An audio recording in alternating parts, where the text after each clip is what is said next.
story, the good news. So part of God's story is about the gospel, or the good news. And it goes like this. In the beginning, God made everything. The sun, the moon, stars, planets, the entire galaxy. And Earth was part of that creation. God made mountains and oceans and forests and deserts and animals that crawled on the ground and flew in the air and swam in the water. Then he made people, Adam and Eve, to live in a garden called Eden. And God called everything he had made good. There was just one rule. Adam and Eve could eat anything they wanted except for the fruit from this one tree. But a snake tricked Adam and Eve into disobeying that one rule. Because of that, sickness, sadness, and all kinds of bad things came into God's perfect creation, all because people made wrong choices.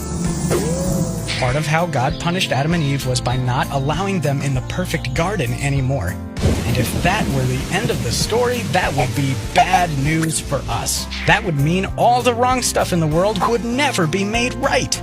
But God still loved people, and he had good news for them.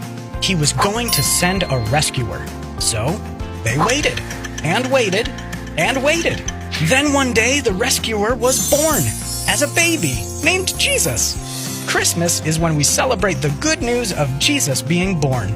But it's not just that he was born, it's what he did later that was the best news of all. He took the punishment for all the wrong choices that anyone has ever made anywhere. See, all of us have continued to make wrong choices, just like Adam and Eve did. And just like Adam and Eve, we deserve to be punished for our wrong choices. But here's the thing, Jesus, the rescuer, never made a single bad choice. Kids, think about a time you made a bad choice. Maybe telling a lie, or taking something that wasn't yours, or hurting another person with something you did or said. Can you believe that whatever that was, Jesus never made a choice like that? And even though he never made a bad choice, he still took the punishment for our wrong choices? And then Jesus did something even more completely unexpected. He came back to life. Really? You can read about it in the Bible, in the stories written by Matthew, Mark, Luke, and John. We call those books Gospels, which is just an old fancy word for, you guessed it, the good news of Jesus coming to earth, dying for our wrong choices, and coming back to life.